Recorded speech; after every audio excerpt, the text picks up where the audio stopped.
22 მარტს ილია მეორის დაკრძალვასთან დაკავშირებით მთავარი წირვა-სამების საპატრიარქო ტაძარში შესრულდება. საქართველოს კათოლიკოს პატრიარქს წესს სამებაში აუგებენ.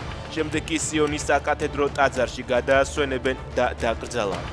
საგანგებო ლიტურგიაზე მსახურებას მსოფლიო პატრიარქი ბართლომეოსი აღავლენს. ილია მეორის დაკრძალვაზე თბილისში სხვადასხვა ავტოკეფალური ეკლესიების წარმომადგენლებსაც ელოდებიან. ოცნებამ რაჭაში 2 ჰესის მშენებლობისთვის ინვესტორს მიწები 49 წლით გადასცა. უნის მუნიციპალიტეტის 8 სოფელში არასასოფლო მიწის ნაკვეთები კომპანია განახლებადი ენერგიის რეგიონალურ კომპანიას თითქმის 9 საუკუნით აღნაგობის უფლებით გადაეცა. ინვესტორმა ყოველწლიურად ჯამში 91,470 ლარი უნდა გადაიხადოს. 2026 წელს საქართველოდან 2 თვეში ნავთობპროდუქტების ადგილობრივმა ექსპორტმა რეკორდულ რაოდენობას $88 მილიონ მიაღწია. მაჩვენებლები 2075%-ით გაიზარდა. გარდა ამისა, იანვარ-თებერვალში საქართველომ ტოგოში $19 მილიონი ღირებულების ნავთობპროდუქტების ადგილობრივი ექსპორტიც განახორციელა.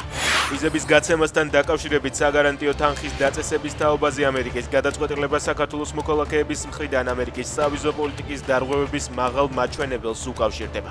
წერს საქართველოს საგარეო უწყება. გუშინ ცნობილი გახდა, რომ ტურისტული ვიზის მისაღებად მსურველებს $15,000-მდე დეპოზიტის გადახდა მოუწევთ.